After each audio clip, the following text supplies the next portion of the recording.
It is a non fact कि diabetes के कारण आइज़ पे इफ़ेक्ट पड़ता है और जो मोस्ट सीरियस इफ़ेक्ट आइज़ पे होता है उसको डायबिटिक रेटिनोपैथी बोलते हैं। ये डायबिटीज़ का आँख के रेटिना या पर्दे पर इफ़ेक्ट होता है जिसमें ब्लीडिंग होके काफ़ी डैमेज होने का चांस होता है। अब कुछ फैक्टर्स हैं जो डायबिटीज़ का जो रेटिनोपैथी होता है उसको ये थोड़ा और एनहेंस कर सकते हैं, तो वो फैक्टर्स इस वीडियो में डिस्क्राइब किए जाएंगे। जो सबसे इम्पोर्टेंट फैक्टर डायबिटिक रेटिनोपैथी के लिए है वो है कंट्रोल ऑफ डायबिटीज़। ड्यूरेशन तो हमारे हाथ में नहीं है, वो तो डायबिटीज़ अगर बढ़ती रहेगी ड्यूरेशन के साथ उसको हम कुछ नहीं कर सकते, बट कंट्रोल हमारे हाथ में होता है। तो डायबिटीज़ कंट्रोल अगर अच्छा है तो डायबिटिक रेटिनोपैथी होने के चांसेस कम हो जाते हैं।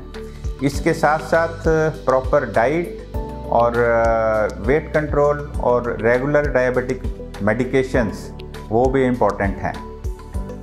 जो दूसरा फैक्टर डायबिटिक रेटिनोपैथी को इंक्रीज़ कर सकता है वो है ब्लड प्रेशर। फॉर एग्ज़ाम्पल एक नॉर्मल एडल्ट में अगर ब्लड प्रेशर 140/90 माना जाता है, तो डायबिटीज़ अगर जिसको है तो उसका ब्लड प्रेशर हमें 130/80 या उससे कम लाना चाहिए ताकि जो डायबिटिक रेटिनोपैथी के चांसेस हैं वो कम हो जाएं। जो थर्ड फैक्टर इम्पोर्टेंट है जो डायबिटिक रेटिनोपैथी को बढ़ा सकता है वो है स्मोकिंग। और स्मोकिंग अगर अल्कोहल के साथ हो जाए तो इसको डबल ट्रबल बोलते हैं। So diabetic must avoid smoking as well as alcohol. जो चौथा फैक्टर इम्पोर्टेंट है डायबिटिक रेटिनोपैथी के लिए वो है high cholesterol level. So cholesterol must be properly attended to and इसके लिए डाइट एक्सरसाइज बहुत ही इम्पोर्टेंट हैं। कोलेस्ट्रॉल कम करने के लिए आजकल कुछ मेडिसिन्स भी चली हैं जो कि हेल्प कर सकती हैं। और पांचवा फैक्टर्स जो मैंने अभी पहले थोड़ा सा बताया है वो है अल्कोहल।